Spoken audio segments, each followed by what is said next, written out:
Mesdames, Mesdemoiselles, Messieurs, bonjour. Au micro, Jacques Roger, Afrique 2050 Radio.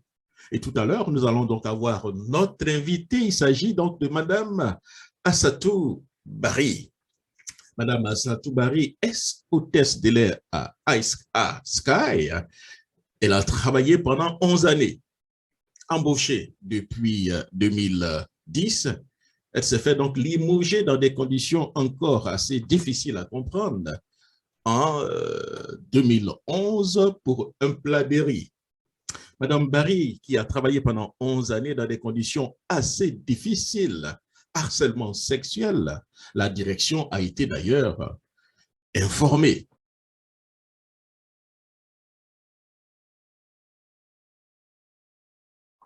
Mais jusqu'à son licenciement, aucune mesure n'avait été prise.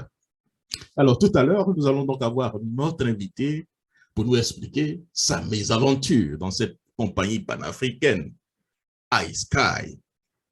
Voilà, bienvenue donc à notre émission. Jacques Roger Show sur NRA Radio. J'espère que vous portez un peu bien dans les 4 coins du monde. Nous avons en exclusivité Madame Aïssatou Bari, hôtesse de l'air. Elle a travaillé avec la compagnie iSky pendant 11 ans et elle s'est vue limogée dans des conditions assez difficiles. Harcèlement sexuel, travail pénible. Alors, ce qui est sûr, c'est qu'elle a été limogée le 9 février 2021. Et avec elle, nous allons essayer de comprendre les circonstances au niveau de la compagnie. Alors, bonsoir, madame. Comment allez-vous depuis, je suppose, vous êtes à Lomé ou bien à Conakry? Bonsoir, monsieur Roger. Je suis à Conakry. Merci de m'avoir sur votre chaîne. Alors, vous avez bien travaillé pour la compagnie iSky, c'est bien ça, n'est-ce pas? Oui, j'ai travaillé à Sky du février 2010 au 9 juillet 2021. Voilà, et tout à l'heure, j'étais en train de faire donc la présentation. Comment vous avez été donc embauché par la compagnie? Comment ça s'est passé? Pour commencer, j'étais à Accra, étudiante. En même temps, je travaillais dans une petite compagnie domestique Amtrak Air. J'étais hôtesse de l'air et donc j'ai vu l'offre d'emploi d'Asky en 2009 sur l'Internet, ainsi que j'ai postulé. Et donc, j'ai été appelée pour l'entretien. On était un petit groupe de PNC, PNC personnel navigant de cabine. Et donc, du coup, on est parti à Lomé pour l'entretien. Du coup, dans notre groupe, on a été 2 à être retenus. Et c'est ainsi qu'ils nous ont envoyé les billets. On est parti en Éthiopie pour la formation de l'Éthiopie. On est arrivé à Lomé le 29 janvier 2010 pour débuter les vols avec Asky. Et ceux qui ne connaissent pas donc la compagnie Asky, est-ce que vous pouvez donc la présenter? Asky, c'est une compagnie panafricaine basée à Lomé. Voilà. C'est une compagnie... Le siège, oui, c'est une compagnie panafricaine, une compagnie en partenariat avec Ethiopian Airlines qui est basée au Togo, Lomé. Selon la dernière information, je pense que Ethiopian Airlines détient à peu près plus de 40% des parts d'actions. C'est bien cela? Oui. Voilà. D'accord. Alors, parlez-nous un peu des circonstances disons, comment vous avez l'ambiance qui se passe dans la compagnie? Est-ce que vous avez beaucoup apprécié? Est-ce que les employés sont bien traités? Vous, personnellement, est-ce que vous avez été très bien traité? Je peux que parler pour moi, pas pour les autres, mais pour moi, ça a été, si ce n'est pas trop dire, ça a été l'enfer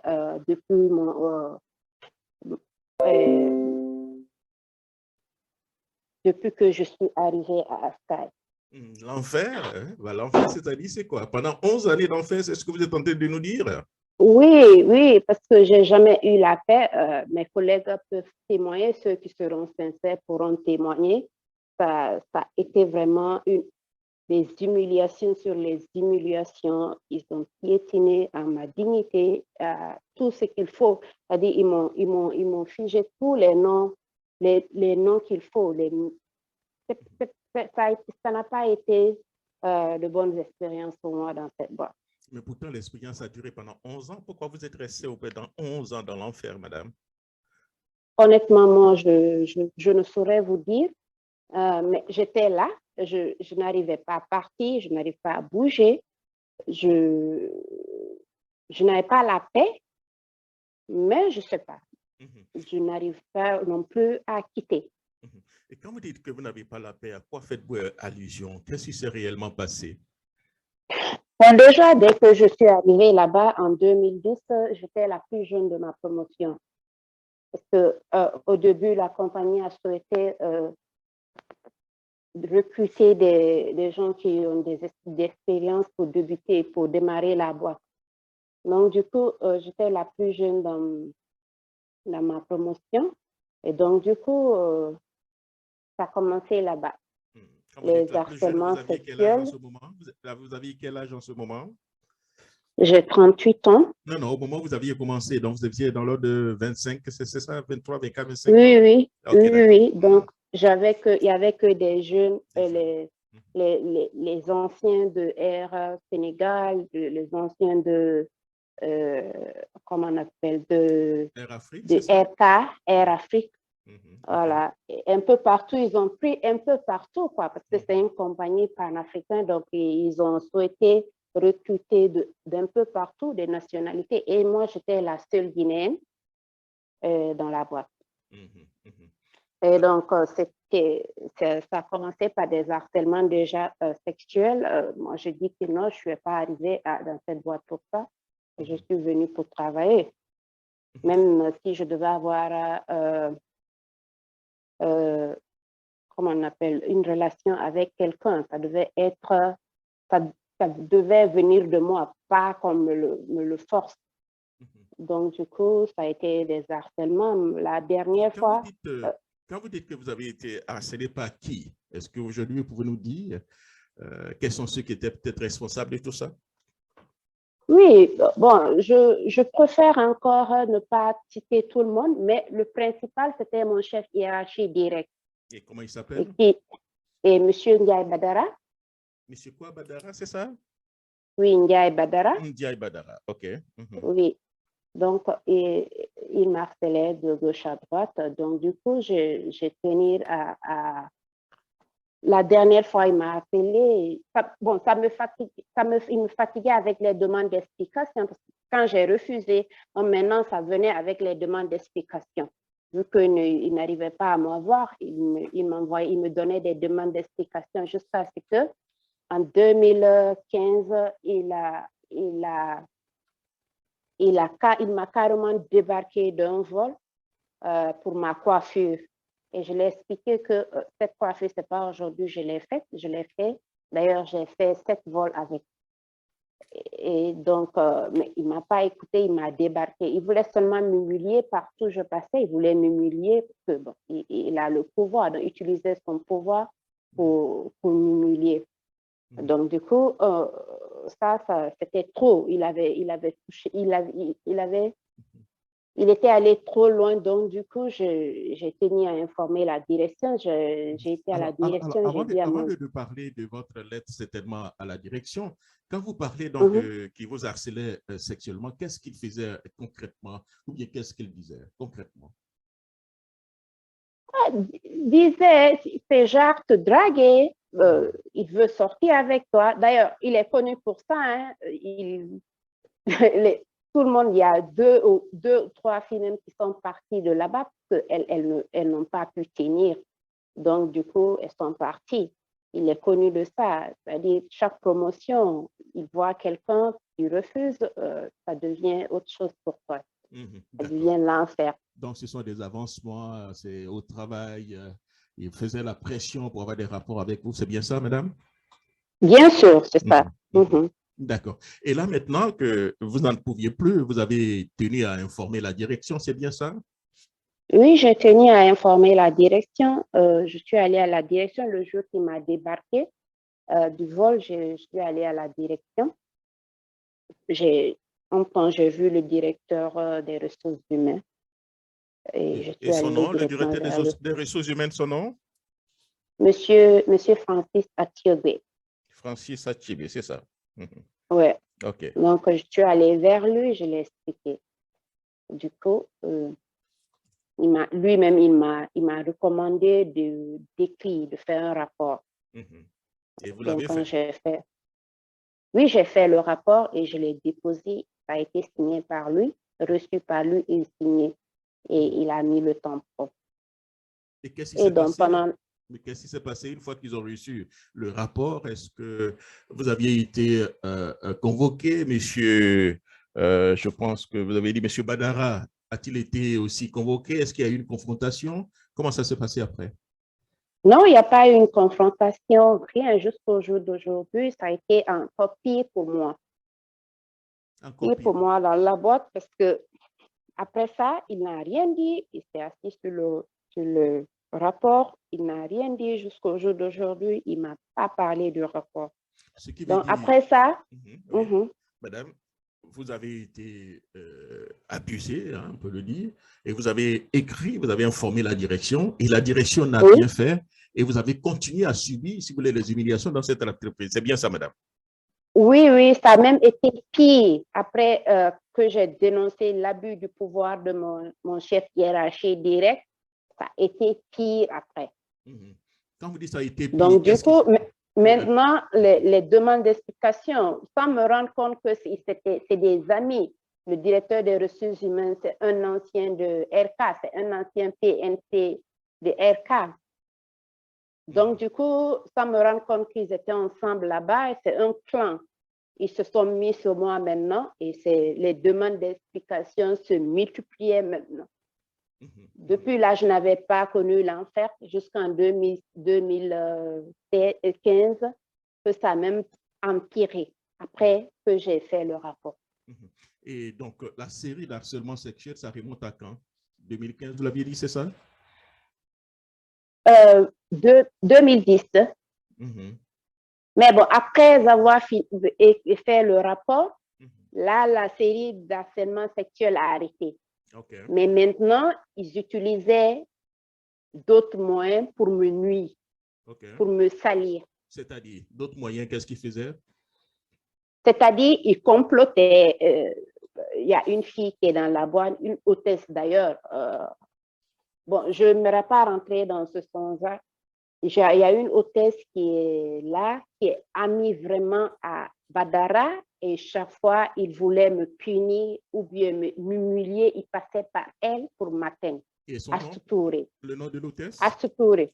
Astou-Touré, c'est ça? Astou-Touré. Astou-Touré, OK. Oui, oui. Donc, il passait par elle pour m'atteindre. Et donc, c'est en fonction de ça, il m'humiliait, il me donnait des sanctions que je ne méritais pas, c'est-à-dire des sanctions qui ne méritaient même, des petits problèmes qui ne méritaient même pas de sanctions. Il me sanctionnait. Je vous dis que j'ai vécu tout dans cette boîte. Depuis ça, j'ai pris toutes les sanctions. Alors, toutes les sanctions de notre statut. Oui. Alors, puisque vous avez approché la direction, le directeur des ressources humaines afin donc de vous aider. Et ça n'a pas marché. Est-ce qu'après, vous avez tenté de rencontrer soit le directeur de la compagnie? Est-ce que vous avez rencontré le directeur de la compagnie? Est-ce qu'il sait réellement ce qui s'est passé? Le directeur général? Le directeur général ou bien quelqu'un qui est au-dessus du directeur des ressources humaines? C'est le directeur général. Okay. Donc, bon, entre-temps, le directeur général qui était là, je suis passée le voir. Comment il s'appelle? Vous vous souvenez son nom? Entre-temps, c'est Enoch. OK. Enoch. Un Éthiopien, oui. J'étais passée le voir pour l'expliquer ce que je subissais dans la boîte. Mais bon, il ne m'a pas reçu le jour-là, donc j'ai lâché l'affaire. Jusqu'à ce qu'en 2020, 2020. Ils ont encore comploté là-bas. C'est-à-dire, tout le temps, ils complotent quelque chose pour mener jusqu'à ce qu'il m'a envoyé en conseil de discipline. Le même Francis Athiogbe. Je suis allée en conseil de discipline. Et donc, ils ont fait ce qu'ils ont fait. Moi, j'ai seulement expliqué ce qui s'était passé. Ils ont fait ce qu'ils ont à faire là-bas. Et ils ont envoyé le rapport chez le... Quand Enoch était parti, il y avait un Éthiopien qui est venu. Il a envoyé le rapport et quand il a vu le rapport, il a tenu vraiment à me rencontrer. Okay. Ça, c'est M. Ahadou Simachu. Okay. Il a tenu à me rencontrer. Donc, quand il m'a vu, bon, tu sais, les Éthiopiens, ils sont vraiment corrects. Hein. Ils sont en général corrects. Donc, du coup, il voulait vraiment savoir ma version. Et en tout temps, il avait enquêté, il avait demandé avant de m'appeler. Quand je suis arrivée à la direction, il m'a dit, ah, mais qu'est-ce qui se passe? Voilà le rapport qu'on me présente, on me demande de te licencier. Je dis, honnêtement... Qui demandait votre licenciement? Francis Athiogbe. Francis Athiogbe, le directeur des ressources humaines. Des ressources humaines. OK. Donc, du coup, il demande à me licencier. Et c'est Francis Athiogbe et son groupe, c'est-à-dire le groupe des instructeurs là et certains nombres de PNC, c'est-à-dire mes collègues. C'est une culture et ceux-là sont protégés par le directeur des ressources humaines. C'est bien ça. Voilà, c'est ça, mais vous allez tout compris. Okay. Donc, du coup, le monsieur m'appelle, il me demande, il dit, ah, moi, honnêtement, avant que tu ne commences de demander, j'ai vraiment fait des enquêtes sur toi, j'ai appris que tu es une musulmane pratiquante, donc tu crois en Dieu, mais qu'est-ce qui se passe? Quel est le problème réel? Parce qu'on m'a donné un rapport ici, on me dit de te licencier. Et donc, j'ai tenu à te rencontrer pour écouter ta version. Et donc, je l'ai expliqué. Je dis, écoutez, monsieur, je suis arrivée ici depuis 2010. C'est ça et ça. Tout ce que je vous ai expliqué, je l'ai expliqué. Il me dit, ah bon, tu as subi tout ça dans cette boîte? Je dis, oui, j'ai subi tout ça. D'ailleurs, d'autres choses que je ne vous ai pas dit, avant ça, on a subi, bon, on est de nombreux, je ne suis pas seule, hein, mais je préfère parler pour moi. Ma promotion, on est au moins quelques personnes dans la boîte, c'est-à-dire, ils ont organisé un concours de chef de cabine. Nous, dans la boîte, quand il y a le concours de chef de cabine, on nous écarte complètement. Francis met ses éléments. C'est-à-dire, pendant 11 ans, on est dans la boîte, on n'est pas chef de cabine. Oui, oui. On n'est pas chef de cabine, c'est les jeunes qui sont venus bien avant nous dans la boîte qui mettent comme chef de cabine. Bon, comme je vous dis, c'est ces éléments hein, qui placent là-bas comme chef de cabine. Nous sommes lambda là-bas, mais je préfère ne pas citer leur nom. On est au moins 8 ou 10 comme ça.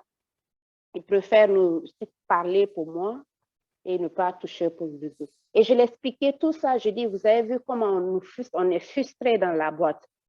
On est frustré, je l'ai tout expliqué, je l'ai tout dit. Il dit maintenant, il comprend où est le problème. Il dit, mais voilà le rapport qu'on lui ne voit pas pourquoi il va me licencier. Il ne voit pas la raison. Je n'ai jamais eu de problème avec le passager. Un passager n'a pas écrit sur moi. Si c'était qu'un passager a écrit sur moi, il avait bien des raisons pour me licencier. Il n'y a pas de plainte d'un passager. Il n'y a pas toutes les plaintes qu'on a mis ici, c'est entre mes collègues. Donc, du coup, tout ce qu'il me demande En plus, il me dit, Francis n'est pas mon chef. Francis n'est pas mon chef hiérarchie direct. Mon chef hiérarchie direct, c'est le directeur commercial. Donc, en même temps, il a appelé le directeur commercial. Il a demandé de venir. Et quand il est venu, il me dit, tu le connais? Je dis, oui, je le connais. Il dit, donc, c'est lui, c'est Ngala. Donc, il dit, Ngala, c'est ton chef. Tu as un souci, viens le voir. tu n'arrives pas à jouer un gala ou bien tu n'arrives pas à arriver chez lui, viens me voir moi. OK? Francis, je te dis, à partir d'aujourd'hui, tu n'as rien à voir avec lui. Et donc, je dis d'accord. Et ça a continué comme ça, mais deux mois après 3 mois, il a quitté la boîte. Et moi, je vais dire que ce n'est pas du hasard. Donc, brusquement, c'est-à-dire votre seul protégé a quitté la boîte, donc vous étiez livré à vous-même. C'était bien ça maintenant. Voilà, c'est ça. Et jusqu'à ce que peut-être le 9 juillet, vous receviez, disons, une lettre de licenciement et on vous accuse d'avoir passé une commande au moment où vous n'étiez pas en service. Alors, expliquez-nous comment cela s'est passé. Bon, le 2 juin 2021, non, en général, on a 5 jours de repos. Bon, pas en général, on a chaque mois, on a 5 jours de repos. Ça s'appelle repos mensuel. Donc, on peut se déplacer pour rentrer chez nous. Mais 5 jours de repos du 2 juin, ça a commencé 2 juin, j'ai pris le vol pour rentrer. Et en partant chez moi, on me donne un bon. Mais je me mets en uniforme et je monte à bord. Je ne suis pas en équipage, je sais pas en fonction, mais je m'assois jusqu'à l'arrivée. Et donc, en général, comme on est bon, moi, je dirais moi, dans ma tête, on est en famille, on est en équipage. Quand j'arrive à bord, je suis en uniforme. Des fois, si les collègues sont débordés, je peux les aider. Je demande au chef de cabine si je peux les aider. Qui m'autorise, j'aide mes collègues et après, je vais m'asseoir. Donc, du coup, en général, au départ de Lomé, on nous embarque un plateau repas. Mais dans les escales, on ne nous embarque pas des plateaux. Donc, le jour là, le 2 juin 2021, j'ai quitté Lomé pour rentrer chez moi à Conakry. Donc, arrivé à Conakry, après le débarquement des passagers, les agents catering sont arrivés pour débarquer les trolleys. Et donc, du coup, l'agent qui prend les commandes, vu que je suis en uniforme, il m'a confondu avec l'équipage. Donc, il est venu vers moi, il me demande, la grande sœur, qu'est-ce que tu veux? La grande sœur, il a dit Diadia, Diadia chez nous, ça veut dire grande sœur. Il dit Diadia, mais qu'est-ce que tu veux prendre en langue? Je dis non, moi, je ne suis pas en fonction, donc je n'aurai pas droit même à un plateau. Mais je ne rentre même pas demain. Normalement, quand l'avion arrive à Conakry à 17 h, le lendemain à 6 h, je pars. Je dis, je ne rentre pas demain parce que je vais à la maison comme ça. Après, il me propose un plateau. Il dit, mais tu rentres quand? Je dis, je rentre le 5. Il me dit, mais prends un plateau, qu'est-ce que tu veux manger le jour? Je dis, mais je ne veux pas, parce que je n'ai pas droit au plateau. Il me dit, mais Diada, toi, on t'offre ici beaucoup de plateaux, mais tu es de la maison. J'ai dit, mais si c'est ça, il n'y a pas de souci, je peux prendre une commande. Mais dans le cas contraire, je n'ai pas droit à un plateau. Ça, je vais être claire avec toi. Il me dit, non, on t'offre le plateau. J'ai dit, OK, d'accord. C'est ça, parce que d'habitude, il m'offre beaucoup de choses quand j'arrive à Conakry. Est-ce qu'il était sincère ou bien c'était un piège? Il était sincère, à votre avis? C'est après que j'ai compris que ça devait être un piège. Parce que si tu m'offres quelque chose, après tu envoies un bon pour la compagnie. Qu'est-ce qu'on peut dire de ça si ce n'est pas un piège? C'est après que j'ai compris, parce que d'habitude, ils me donnent des plateaux, cadeaux, des viennoiseries, même qu'on m'emballe bien dans les papiers. Et je rentre avec chez moi. Ce n'est pas ce que je mange. À part mon plateau repas, ils m'emballent des viennoiseries, je rentre avec à la maison. Donc, du coup, pour moi, c'était comme les autres jours. Et j'ai accepté l'offre. Du coup, j'ai pris la commande. Le jour-là, je suis rentrée chez moi. Après la commande, je suis rentrée chez moi. Et le 5, après, quand je suis arrivée à bord, j'ai même trouvé le gars au pied de l'avion. Il me dit, Diadia, ton plateau est derrière, au galet arrière. Je dis, d'accord, il n'y a pas de souci, merci beaucoup. Mais il ne m'a pas dit qu'il a fait un bond. Donc, quand moi, je suis arrivée à bord, j'ai salué mes collègues. L'embarquement avait déjà débuté. Ils attendaient 4 passagers, plus moi. J'ai rangé mes bagages, je suis venue vers le... Bon, je taquine beaucoup le chef de cabine le jour en fonction. Donc, on se taquine. Donc, j'arrive vers lui, je riais, j'essayais de lui faire rire. Et il me dit, Barry, qu'est-ce que tu as fait? Tu as fait une commande. Je sais que tu n'as pas droit à une commande. Je dis, comment? Une commande? Je dis, non, ce n'est pas possible. J'ai fait une commande, mais pourquoi on te donne un bon? Il dit, oui, ils m'ont donné le bon. Je dis, mais ce n'est pas possible, moi. J'ai fait une commande parce que je ne l'ai pas, ce n'est pas exprès, il me l'a offert. Il m'a dit, et j'ai même insisté. Il dit, non, non, non, que voilà le bon ici. Normalement, tu n'as pas droit à un plateau. Je dis, d'accord, il n'y a pas de souci. Si c'est le bon, on va annuler. Je vais appeler son patron même pour annuler le bon. Il n'y a pas de souci. Il dit, ah, en tout cas, lui, il va le mettre dans son dossier. Il va transmettre à ça. Je dis, ok, il n'y a pas de souci. Donc, je suis allée vers l'arrière. On attendait quelques passagers. L'embarquement n'était pas terminé. Ils attendaient 4 passagers. Donc, la Astou dont je vous parlais, elle était à bord. Okay. Vous voyez, c'est un piège parce que chaque fois, il veut m'attaquer, chaque fois, il veut me toucher, il passe par la file. Donc, je viens vers Astou, je salue Astou, elle ne m'a pas répondu. Je suis partie.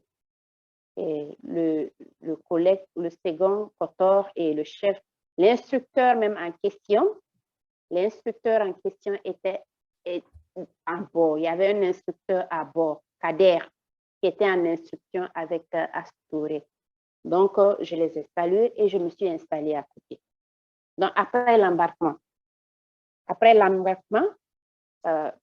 vu l'atmosphère déjà, je suis arrivée, j'ai salué la fille, elle ne m'a pas salué. Vu l'atmosphère, je voulais aller m'installer à l'avant. Mon chef de cabine m'avait donné un siège là-bas, donc j'allais remonter. Donc, j'ai demandé au deuxième, vu que l'autre ne m'a pas répondu, Astouré n'a pas répondu, Kotor était à côté. J'ai demandé à Kotor, j'ai dit, mais Kotor, s'il te plaît, le gars me dit que j'ai mon plateau à l'arrière, mon plateau repas. Après, Kotor a demandé à Astouré, est-ce que le plateau de Barry est là? Elle a dit oui, il y a un plateau ici. Et je dis à Kotor, tu peux me donner le plateau, s'il te plaît? Kotor me dit, ah, tu peux venir prendre. Je dis, s'il te plaît, passe-moi le plateau. Il dit, Barry, viens prendre toi. Tu es ici, non, on est ensemble ici, non? Je dis, d'accord. Je me suis levée, je vais prendre le plateau et je ferme le trolley. En remontant, c'est l'instructeur qui est assis là. Entre-temps, il a entendu notre conversation. Il me dit, Barry, tu sais que tu n'as pas droit, tu n'es pas en fonction, tu n'as pas droit de toucher le galet. Je dis, mais Kader, c'est quelle question ça? Il dit, non, mais je te pose une question. Je dis, mais tu n'as pas entendu la conversation, c'est Kotor qui me dit de prendre le plateau. Il me dit, oui, j'ai entendu, mais est-ce que tu sais que tu n'as pas droit? Je dis, je sais, c'est pour cela que je veux prendre mon plateau et je remonte. Il me dit, Barry, moi, je veux que tu me réponds. Tu sais que tu n'as pas droit. Je dis, oui, je n'ai pas droit. Et j'ai demandé, on m'a autorisé de le prendre pour éviter tous les problèmes et je suis remontée. Donc, c'est ainsi que j'ai compris vraiment que c'était un complot. Il voulait me toucher, il ne savait pas où me toucher. Donc, je suis remontée en business, je me suis installée en business class. J'ai donné le plateau au PNC qui est à l'avant. Je lui ai dit de me le garder là-bas. Et je suis venue. Pour ceux qui nous suivent, là, quand vous parlez de plateau, vous faites allusion à quoi? La nourriture, c'est bien ça? Oui, le plateau repas équipage. Okay. Donc après, vous savez, il y a la différence entre équipage et les passagers. Et les passagers, je vois. Donc, voilà. Donc, c'est le plateau repas équipage. Après 11 années de travail dans une compagnie, Vous avez des difficultés pour un petit plateau de riz, peut-être de 5 dollars ou bien 10 dollars. C'est bien cela. Hein? C'est ce que vous êtes en train de nous dire aujourd'hui. Allez-y. Oui, c'est ça. Allez-y. Donc, j'arrive, je m'installe. Après le décollage, vu que j'aime bien rigoler avec mon chef de cabine, je suis allée avec lui. Je parlais avec lui et je l'ai bien expliqué la scène, ce qui s'est passé à l'arrière. Je l'ai expliqué. Il me dit, ah, d'accord. Je suis repartie à mon siège. Arrivé à Lomé, maintenant, je prends mon téléphone, j'appelle parce que je voulais être vraiment rassurée que ce n'était pas un piège. J'appelle le directeur Catherine Conakry. Je l'appelle, je dis, ah, tes gars m'ont proposé un plateau à le 2 et aujourd'hui, ils livrent le plateau avec un bon. Il me dit, avec un bon, il dit oui, je dis oui. Il me dit, peut-être c'est une erreur. Donc, on va annuler le bon. J'ai dit, OK, il n'y a pas de souci. Donc, il faut voir avec eux, mais est-ce que tu peux parler au chef de cabine? Est-ce que tu peux rassurer le chef de cabine que le plateau ne va pas être facturé? Donc, je vais vers le passager. Ça, c'est après le débarquement des passagers. Tout le monde est parti. On était seuls entre nous là. Et je suis allée vers le chef de cabine. Je lui ai donné le téléphone. Il me dit non, il ne peut pas prendre. Ce n'est pas son problème. C'est entre moi et l'instructeur. Je tiens à vous informer. Comme il cherchait c'est-à-dire, il cherchait quelque chose quelque part, il n'arrivait pas. Le chef de cabine en question dont je vous parle là, Monsieur Kader, je vais bien accentuer sur ça. Le 2, quand je partais à Conakry, c'est le même chef de cabine qui était sur le vol. OK. Le chef de cabine qui était sur le vol. Maintenant, le 5, il revient sur le même vol, c'est-à-dire mon vol retour. Il revient, mais là, il est en instruction. OK. OK. Donc, du coup, il me dit, non, c'est entre moi et Kader. Je dis, non, comment entre moi et Kader? C'est toi qui m'as montré le bon. Ce n'est pas Kader qui m'a montré le bon. Kader est en instruction derrière là-bas. C'est toi qui m'as montré un bon. Donc, je voulais qu'on s'assure que ça va être annulé. Il me dit, non, non, non, il ne veut pas parler. J'ai dit, d'accord, je suis allée m'installer. J'ai pris mes bagages, je suis descendue, je suis rentrée à la maison. Et donc, c'est ainsi que ça a duré. Une semaine après, j'ai appelé le directeur pour me rassurer, le directeur du catering Conakry, pour savoir vraiment si le plat, s'il a annulé le bon. Il me dit non, je l'ai rappelé, il me dit qu'il a annulé. Et ça a été annulé. J'ai dit d'accord. Et donc, c'est ainsi que le 19, j'ai continué mes vols tranquillement. Depuis le 5, juste que je n'ai pas reçu. Moi, je m'attendais à une demande d'explication, comme d'habitude, parce que tout ce que je fais est vu mal. Donc, du coup, je m'attendais à une demande d'explication, mais ça n'a pas été, on ne m'a pas appelé. Donc, du coup, le 19, on a une plateforme entre nous PNC, le personnel navigant commercial, c'est-à-dire le steward et les hôtels. On a une plateforme qu'un collègue a créée.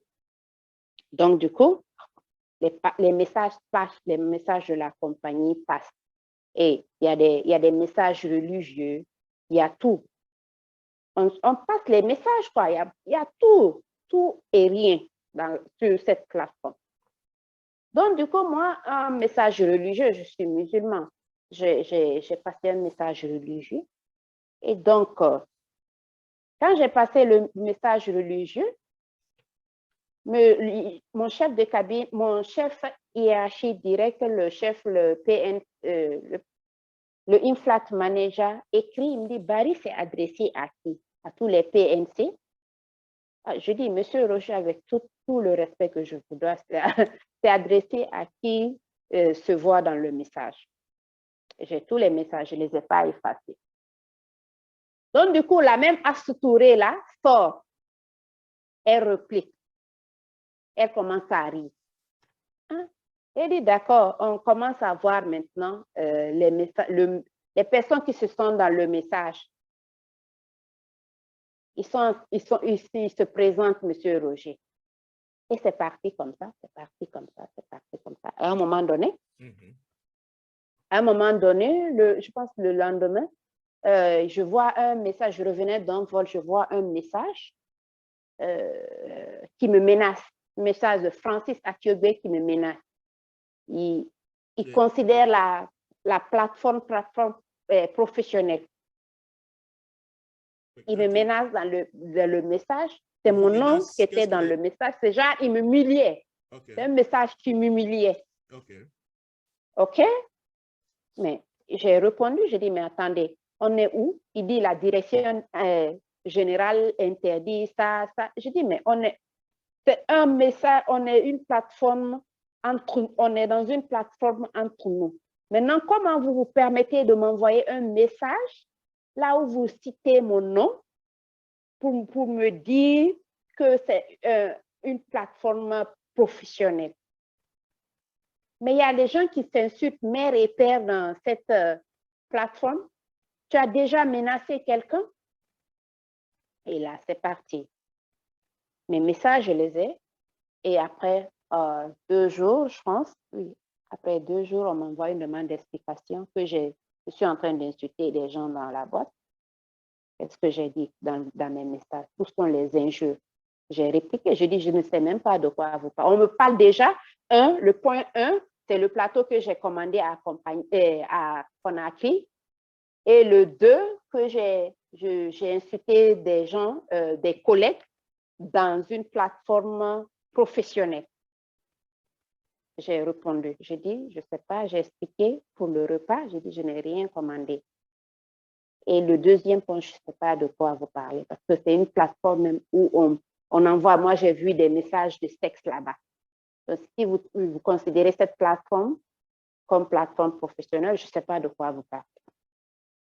Et c'est ainsi qu'on m'a envoyé une autre lettre, une autre demande d'explication me tenant m'informer que je suis convoquée à un conseil de discipline. Et donc, j'ai assisté au conseil. Je les ai donné toutes les preuves, mais ils n'ont pas, comme je vous dis, c'est un complot. Ils voulaient ma tête déjà, mais ils ne savaient pas où passer. Et le 6, j'ai été convoquée le 6 au conseil et ils m'ont licencié le 9. Donc, c'est ça. Donc, dans le licenciement, vous n'avez pas eu de préavis, vous n'avez pas été dédommagé après 11 années de travail avec la compagnie? Non, ils m'ont licencié le 9 juillet sans rien. Ils disent que c'est faute. Ils considèrent ça comme faute tout lourd. Dieu est mes témoins, je ne sais pas où j'ai fauté vraiment.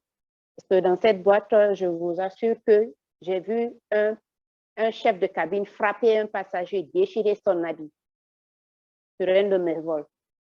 Il n'a même pas fait une semaine au sol, il a repris les vols. Lui, Francis Akiogbe, c'est son groupe, c'est son clan. Il a camouflé l'affaire. Même le DG n'a pas été mis au courant.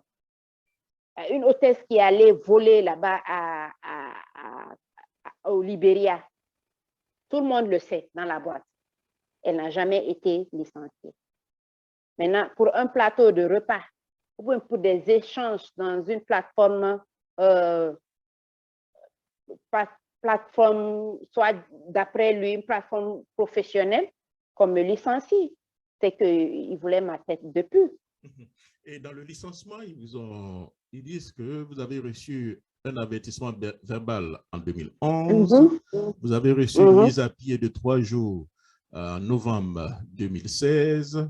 Vous avez aussi, en demande 2016 aussi, vous avez, suite à votre absence injustifiée pour des opérations donc, de vol, et tout ça, ça s'est passé certainement juste après votre incident de 2015 avec M.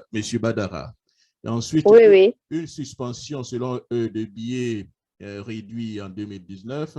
Donc, en fait, ils ont utilisé tout ça pour accumuler, pour dire, voilà, vous n'êtes pas une employée professionnelle et que vous méritiez peut-être votre licenciement. Alors, que répondez-vous par rapport à ça? Bon, comme je vous ai dit, c'est comme on me cherchait depuis, ils cherchaient ma tête. Donc, du coup, j'ai reçu toutes les sanctions de la boîte. C'est comme si j'étais la seule dans la boîte à fauter. J'ai reçu toutes les sanctions. D'ailleurs, depuis 2010, comme je vous ai dit, je n'ai jamais eu la paix dans la boîte. D'ailleurs, c'est les preuves que vous venez de citer là. Je n'ai jamais eu la paix. Et si vous regardez, toutes les demandes d'explication qu'ils me donnent, c'est des petits problèmes avec collègues, que même j'ai raison, mais ils ne sanctionnent pas l'autre collègue, c'est moi, ils sanctionnent. Je n'ai jamais eu, depuis 2010 jusqu'à mon licenciement, je n'ai jamais eu de problème avec un passager. Un passager n'a jamais écrit sur moi, c'est-à-dire fait un rapport sur moi. Jamais. Mais c'est vrai que le passager et le PN, normalement, ça, en général, il y a des moments de difficulté, mais il n'y a jamais eu de rapport. Vous voyez? C'est ça. Et c'est que même le CEO en 2010, là, en 2021, le CEO a dit non, que moi, il ne voit pas pourquoi il va me licencier. Tout ce qu'ils ont mis ici, là, c'est des trucs entre nous. Donc, il ne voit pas pourquoi il va me licencier. Donc, ils ont profité de la présence du nouveau directeur et puis monté un dossier pour pouvoir vous licencier. C'est bien ça? Oui, oui. Ils ont présenté ce qu'ils ont, comme je vous dis, le complot qu'ils ont organisé. Entre-temps, l'autre était parti. Ils ont fait ce complot et ils m'ont limogé. OK, il n'y a pas de souci, vous m'avez limogé, je suis d'accord.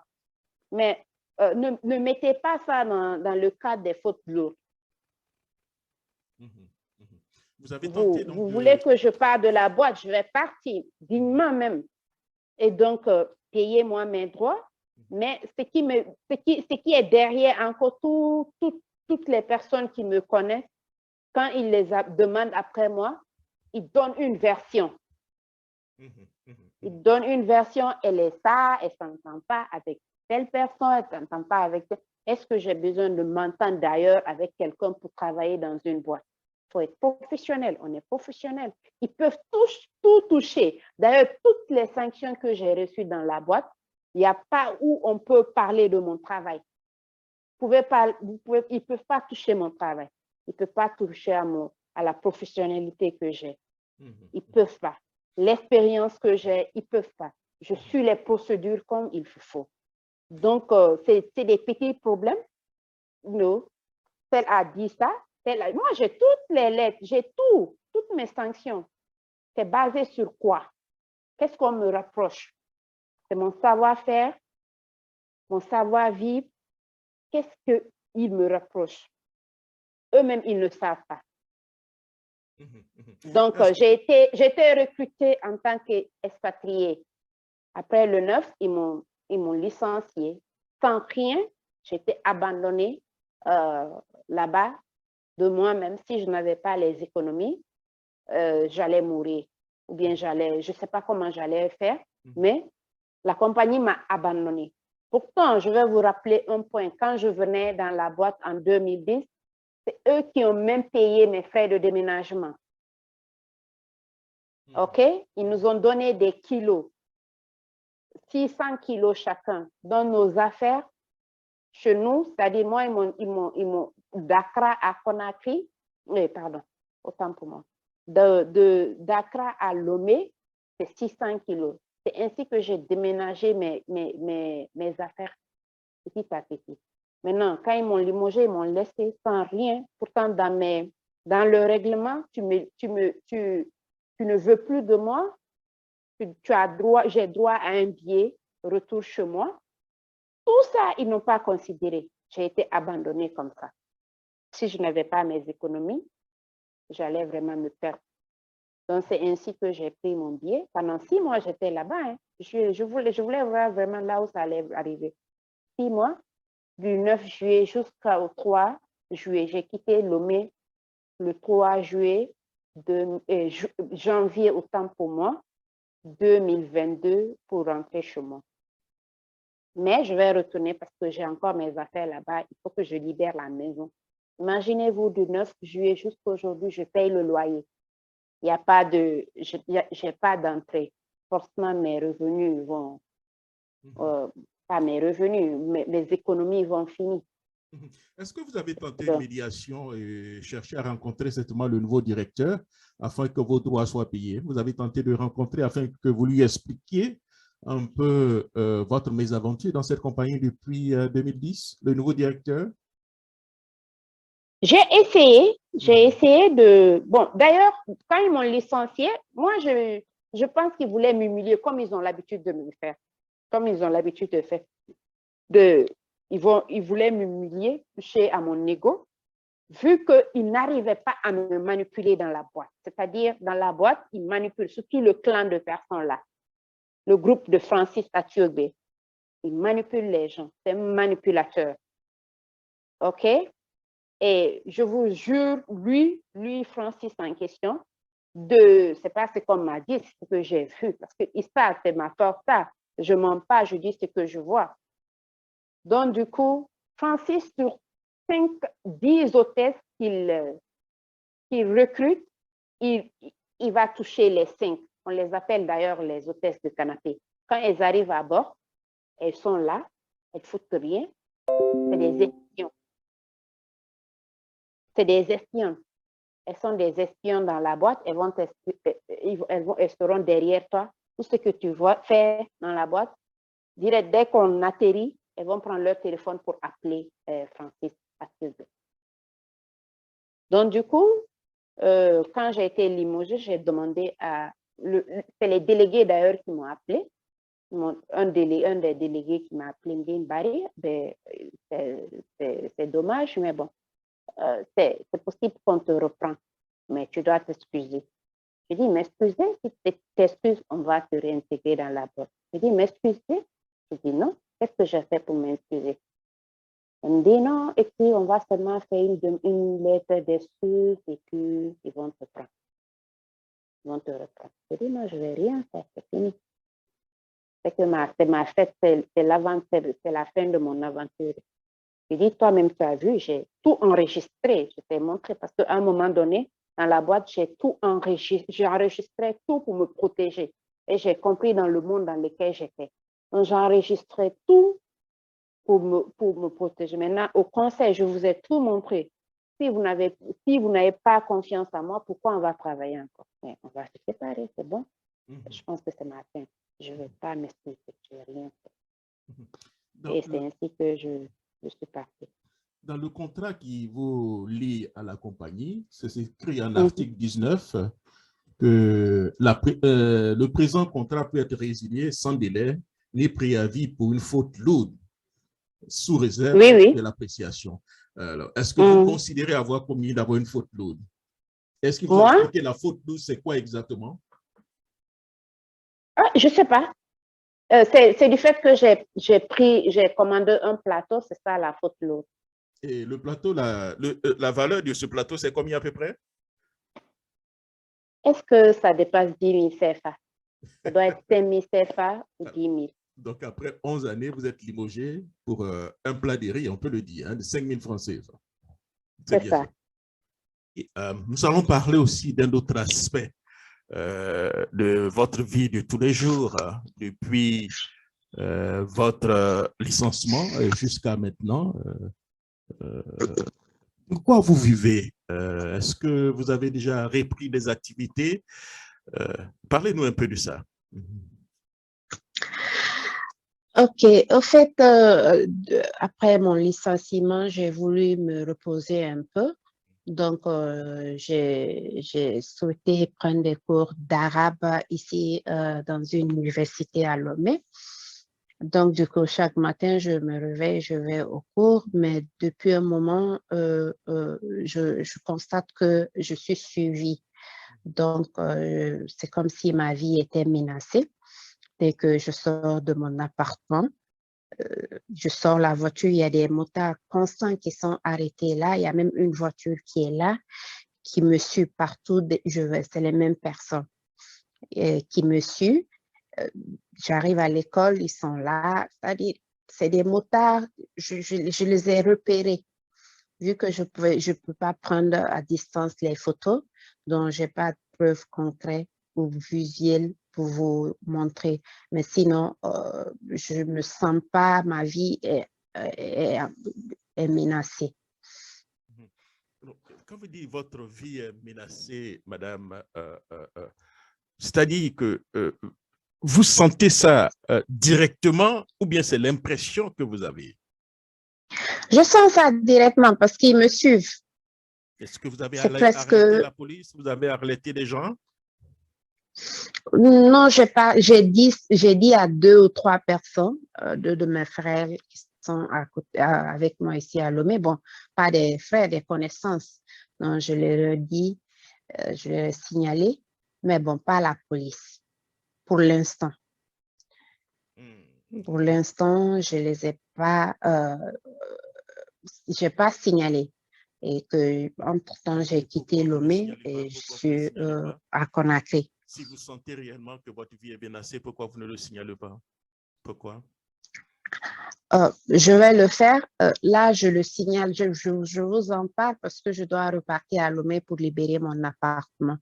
Donc, du coup, arrivé là-bas, je vais quand même signaler ça à la police. Donc, quand vous parlez, je cherche à bien comprendre. Quand vous parlez donc des menaces dont vous êtes victime, ce sont des menaces à Lomé ou bien des menaces à Conakry où vous êtes en ce moment? Oui, mais même à Conakry, ici, dès que je suis vraiment quelqu'un qui est attentionné, je regarde partout, je passe. Donc, du coup, même ici, mais vu qu'ici, je ne sors pas beaucoup, mais bon, même ici, je suis suivie. Donc, du coup, ça fait un peu peur.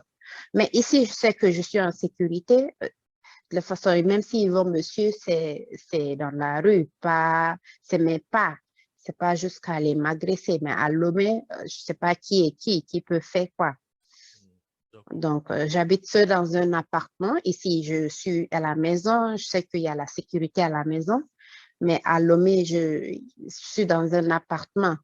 Donc, tout peut arriver. Donc, votre vie est vraiment menacée à Lomé, c'est bien ça? Ah oui, à Lomé, oui. Mais pourtant, vous comptez repartir en même temps pour pouvoir régler ce problème. Comment vous allez faire? Oui, je dois repartir. Je pense qu'arriver là-bas, je vais devoir signaler ça à la police parce que là, tout peut arriver. Hein. Et je suis dans un immeuble de 10 appartements. On ne sait pas qui est qui là-bas. Même si tu es bien avec, même si tu es bien avec les voisins, mais on ne sait pas qui est qui. Maintenant que vous décidez de rendre public ce qui s'est passé, votre mésaventure, j'allais dire, hein, dans la compagnie, est-ce que vous avez des craintes? Des craintes de quoi? En fait, puisque vous rendez public maintenant et vous n'étiez pas d'abord en sécurité avant, et maintenant que vous décidez donc de parler, de rendre public ce que vous êtes arrivé, est-ce que vous n'avez pas peur? Vous n'avez pas plus peur? Non, j'ai pas du tout peur. Mais le problème est que, comme je viens de vous dire, tout peut arriver. Tu ne sais pas qui est qui peut faire quoi. Donc, du coup, c'est là. S'ils pouvaient me faire déjà quelque chose depuis 2011, ils allaient le faire. Mais je me dis que je me mets dans les mains de Dieu, mais ça peut arriver. Si ça arrive aux autres, ça peut m'arriver aussi. Merci beaucoup, madame. Nous allons tenter certainement de rentrer en contact avec la compagnie pour avoir aussi leur version. Mais juste avant donc de vous laisser partir, quel est le message que vous pouvez certainement donner à ceux qui sont dans la compagnie, qui aimeraient certainement vous écouter, ou bien peut-être au directeur même de l'entreprise qui n'avait pas toutes les informations? Est-ce que vous avez un message pour eux? Oui, j'ai un message. Le message, c'est l'injustice dans la boîte. L'injustice dans la boîte, c'est trop. Et ils savent en général, pas en général, ils savent je suis cette personne qui déteste l'injustice. Donc, à un moment donné, ils se font braquer sur moi parce qu'ils ont essayé de me manipuler de tous les sens. Ils n'ont pas voulu et je n'ai pas voulu. Donc, du coup, la boîte et l'injustice ne vient pas d'autres personnes que Francis Akiogbe et son clan. Parce que comme je vous l'ai dit, depuis le départ, les Éthiopiens, vraiment, ils sont honnêtes. Ils sont sincères dans tout ce qu'ils font. Mais Francis est là, c'est-à-dire il détient tout dans la boîte. Il veut contrôler tout, la direction commerciale. Partout où il n'y a pas les Éthiopiens, le monsieur veut contrôler. Parce qu'avec les Éthiopiens, il ne peut même pas essayer. Il ne peut même pas oser la direction générale. C'est-à-dire, oui, la direction générale, la direction technique, la direction opérationnelle. Il ne peut pas s'approcher parce que c'est les Éthiopiens qui détiennent ça. Direction finance, il ne peut pas s'approcher. Mais partout, il peut mettre son nez, il est là-bas. Donc, du coup, il y a trop d'injustice. Et c'est lui, il crée les choses, il mélange partout, il met son nez de tout. Normalement, c'est un directeur commercial. C'est ce que je l'ai rappelé d'ailleurs, le message, la plateforme, là où il m'a envoyé le message où il citait mon nom. Je lui ai dit, mais tu es directeur commercial, je ne sais pas de quoi tu te mêles. Tu écris un message où tu veux m'humilier devant tous les jeux ici, tu cites mon nom et de quoi même tu te mêles. Trop d'injustice dans la boîte. Venant de Francis Akiogbe. J'espère que moi, je remercie Dieu du fait que je suis sortie de cette boîte saine et sauve. Mais je voulais faire comprendre aux gens, parce qu'ils disent autre chose que moi. Je voulais faire comprendre aux gens que j'ai subi ce que j'ai subi dans la boîte. Une injustice totalement intolérable. Ils ont tout fait, touché à ma dignité. Ils m'ont nui, ils m'ont donné tous les noms. Mais ceux qui me connaissent, ils vont le dire. Ils vont vous le dire, Barry, elle n'est pas ça. Ils essayent de la salir de tous les moyens qu'ils obtiennent. Donc, du coup, j'espère que justice sera faite sur cette affaire. Et qu'est-ce que vous demandez aujourd'hui? On vous paye vos droits? Oui. Mes droits, d'ailleurs, pour commencer, mes droits.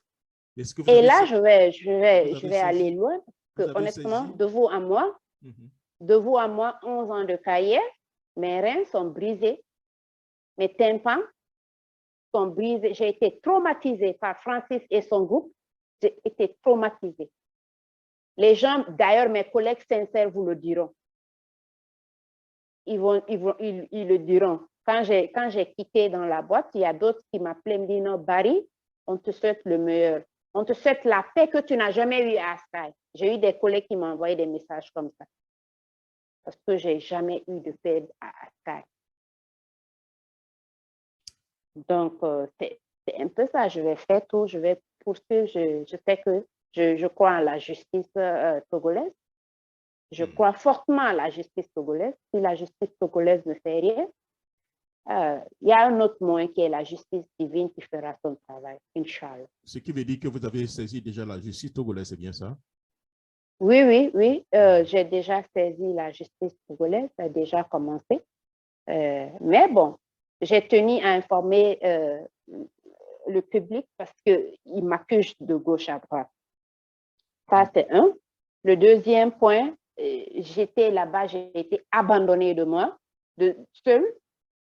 Je paye le loyer, je paye tout.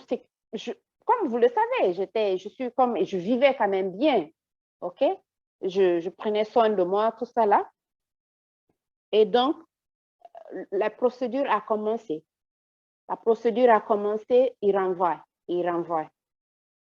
C'est une compagnie, d'ailleurs une grande compagnie. c'est évident qu'ils ont plus de force que moi. Moi, je suis seule. Donc, c'est un peu ça. Je tenais vraiment à informer le public. Madame Marie, portez-vous bien. Nous allons tenter de rentrer en contact avec la compagnie et nous allons revenir avec vous pour, si possible, notre deuxième interview. Portez-vous bien et surtout bon courage, Madame Marie. Hein. Au revoir. Merci beaucoup, Monsieur Roger. Au revoir. Voilà. C'est bien Jacques Roger. Nous étions donc en direct avec Madame Aïssatou Bari, qui a travaillé pour la compagnie iSky pendant 11 ans et s'est vue limogée pour un plat de riz d'à peu près 5 000 francs CFA. Merci beaucoup et à très bientôt. Au revoir.